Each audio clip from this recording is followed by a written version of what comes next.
At a clinic in Cerrito Valley, a patient waits for her kidney dialysis treatment. Lucy, who doesn't want us to use her last name, suddenly lost her appetite a few weeks ago and had difficulty urinating.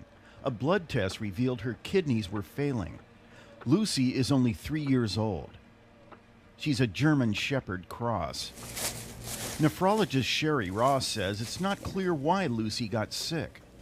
We think it may be due to an infection, which hopefully, because it was an acute episode, hopefully she'll recover, and that's why we're dialyzing her in the hopes, to give her body a chance to heal itself. You ready? Animals that suffer from sudden kidney failure often recover quickly. Dr. Ross says we can learn something from that. We can look at how long it takes the kidney to recover from certain injuries and what the process is when they do recover. And so if a human has the same problem with a drug or with a toxin, we can look at that as far as recovery goes. The idea of using animals to improve the understanding of human health has been around for a long time. In fact, critics have objected to using animals for research that only benefits humans. But UC San Diego's new Center for Veterinary Sciences and Comparative Medicine has a different approach. It's exploring whether interdisciplinary biomedical research can lead to advances in both human and animal health. You're very good. The center includes a Cerrito Valley clinic and labs on the UC San Diego campus. The center's director, Dr. Peter Ernst, calls the strategy One Health. And the idea is to bring your collective expertise and perspective to a problem. And as the problems are usually relevant for more than one species, then as solutions are developed, they're translated to the respective species more quickly. There's also a need to understand how an increasing number of diseases are jumping from animals to people. These include HIV, SARS, and West Nile virus. Dr. Ernst says investigating how to curb the spread of infectious diseases is especially important. And you could imagine trying to create vaccines for humans. But if you immunize animals, for example, you can block the transmission from animals to humans by protecting the animal. So that's an example of One Health, where you can enhance the health of both species. Christina Sigurdsson is the center's co-director. She's researching a family of fatal neurodegenerative diseases that affect both animals and humans.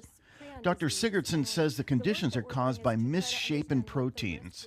So that when the cell that's normally supposed to make a protein that may look like this in an alpha helical form, the protein can become misfolded or misshapen into a form that instead looks like this. And these proteins then begin to stack on top of each other, forming these aggregated, large clumped structures. Dr. Sigurdsson says the buildup of proteins causes organ dysfunction and severe disease, often leading to death. They've caused mad cow disease in the UK.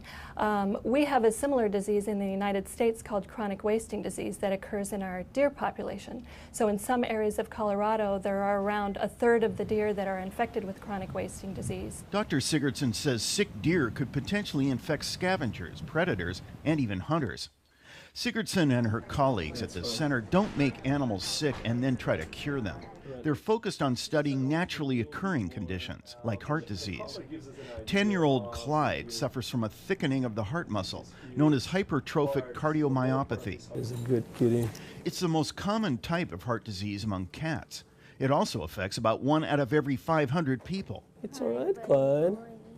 That's it. Dr. João Orvalho says research into how the disease progresses in cats could shed some light on how it affects humans. So we just need to a certain degree, take advantage of the patients that we have with this disease and try to potentially extrapolate for the patients in human medicine. Dr. Ernst says he hopes the center's unique focus on cross-species health will entice young veterinarians and medical researchers. We're very excited about the opportunities that we think we can provide here that haven't been available in the state of California.